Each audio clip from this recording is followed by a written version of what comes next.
I'm a senior, I study computer science, and yeah. What do you think, Chip? What do you mean it was a bad elevator pitch? Give me a better one.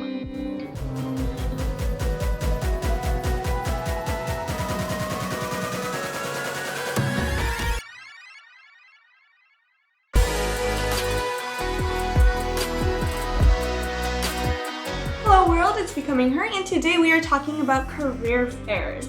If you don't know what that is, basically think science fair, except for instead of fourth graders, they're companies, and instead of you, the person browsing through the career fair, being the one who's all calm, you're the one who's actually nervous, and the companies are the ones that are calm. It is career fair season, fall time, also beginning of springtime. Basically, the beginning of semesters are career fair season, especially for universities. So today I'm going to take you on a rundown on how to make the best out of your career fair, because otherwise it's just going to be a lot of hours of pain. A successful career fair experience starts before you get to the actual career fair. I am talking about preparation. You need to do research on what companies are going to be at the career fairs, on what days, because sometimes career fairs are multiple days long and the companies are not always going to be at every single day. They're going to choose one of them and their representatives will only go during that one day, during some specific times. So you need to mark down the time slots the companies are going to be at, what day they're going to be. That way you know when you get to the career fair, oh, these are the companies that I'm looking for, and that is the people that I want to talk to. You also need to do preparation as to what you're going to talk about when you get to the career fair and you're face-to-face with a recruiter. This means you search up their company values, you search up a little bit of background information on them, and you determine why you even want to talk to this company in the first place. Are there some specific programs that you really want to talk to them about and that you're really interested in and you want to get more information because there isn't much information on their website? Or do you want to talk to them because you already applied to one of their programs but you haven't heard anything in 2 to 3 weeks? All of these are perfectly valid reasons to visit one of these companies, but you need to know what they are and jot them down. The last bit of prep that you really need to do is print out some resumes. Obviously, if you are going to a virtual career fair, then you can kind of skip this step, but there could be multiple different resumes that you want for different types of companies or just different companies in general. So you want to prepare those ahead of time, and if you're going to an in-person one, definitely prepare out your resumes in color, in nice paper, and have at least 2 to 3 extra copies for each resume, because otherwise you might get there and be like, oh my god, I lost my resume. What am I going to hand to the recruiter? Oh no, this is really bad. Don't let that happen and just print some extra ones. The next thing that you have to prepare ahead of time is an elevator pitch. Basically, imagine that you and the company recruiter walk into an elevator together and you have however long it takes from the elevator to get to where you guys are to where you want to go to pitch to the recruiter why they should talk to you and take you as a serious candidate.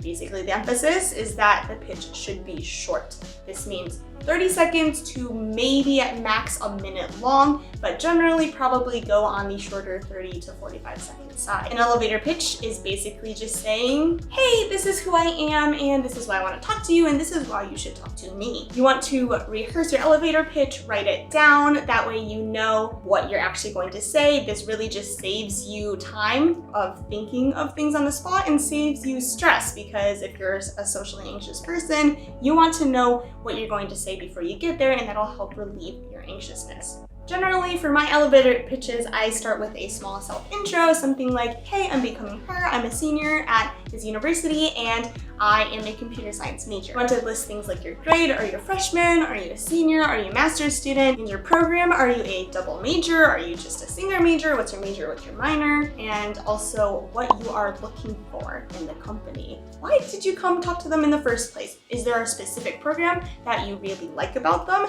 Then say, hey, and I applied to this internship program that you had about AI and ML research that I'm really interested in, and I wonder if you can talk to me more about that. Or if you don't really know what programs they have, you can ask them. And I'm looking for a sweet internship program for the summer. Do you guys have something like that at your company?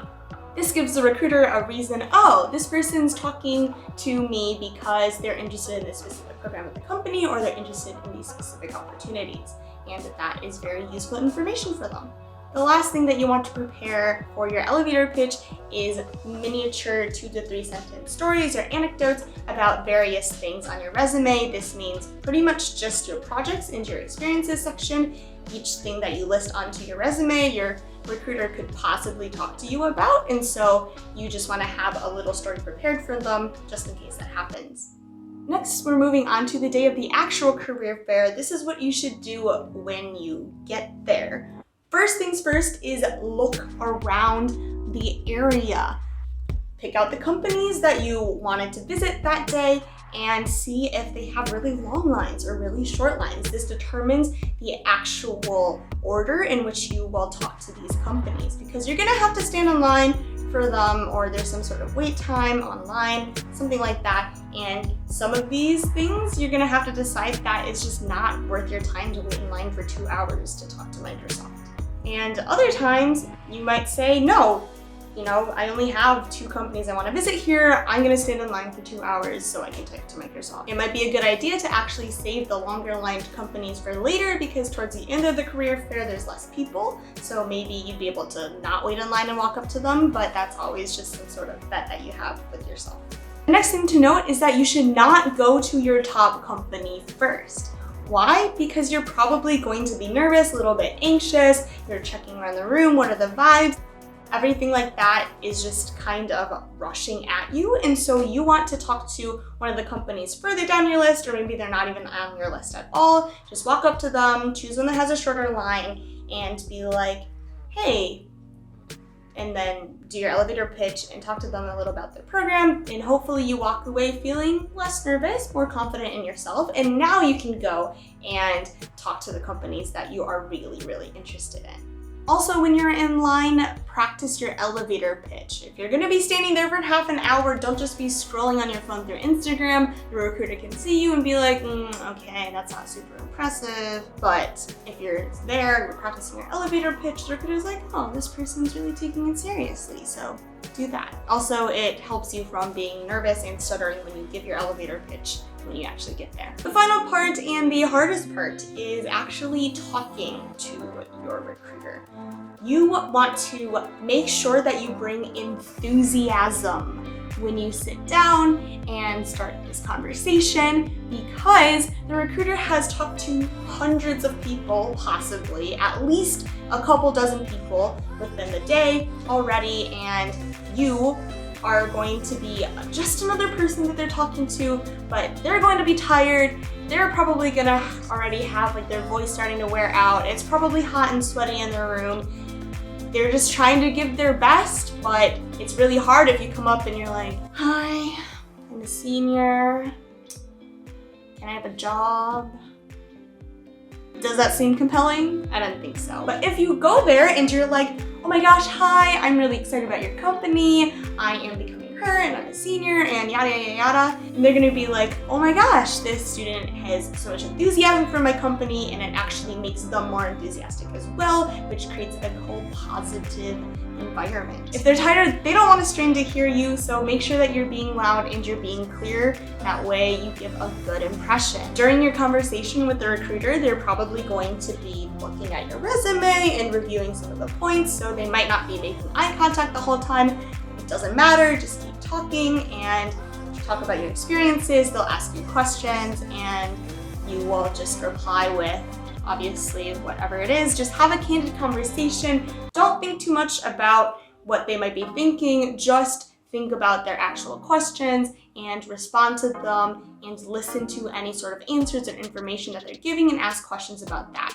A big thing is just make sure you're asking questions when you talk to the recruiter. If they say, there's a lull in conversation, do you have any questions for me? Don't just be like, no, not really. Yeah. You want to say, oh yeah, I actually have a question about this other program, or what do you think about the company? Why did you join? Any sort of open-ended question works as well. Basically, you want to show that you are actually engaged in the conversation and that you are actually interested in the company. The last thing that you want to try to do is ask for the contact of the recruiter. Sometimes for pretty large corporations, the recruiter doesn't really give out their own emails. They're just like, oh, sign in over here. That way we know we've talked to you, and we'll send you out like a form or an email later to let you know that you are in our system. And if that's the case, then whatever you tried. Otherwise, you can always be like, I really had a great time talking to you. Can I please have your email to stay in contact? And if they give you their email, then you want to send up a follow-up email to them, maybe 1 to 2 weeks after their career fair, and say, hey, I had a great time talking to you at the whatever career fair on this day. We talked about this. I was just checking in and seeing if there is a internship open, or if you can check out my application that I submitted, yada, yada, yada. Basically, you want to keep this contact for future references. That way you will have a direct line into emailing a recruiter for a company that you want to work for.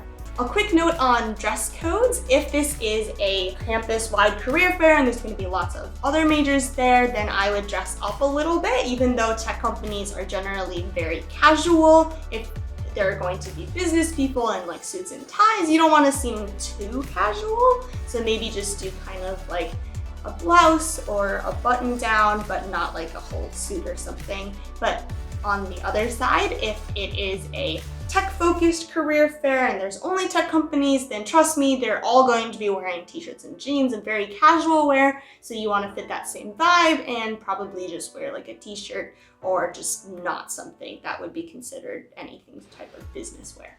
All right, guys, that is the rundown on how to have a successful time at a career fair. Go prepare and score yourself some interviews. I will be talking about all the other steps and getting an internship and a job later, but for now, that's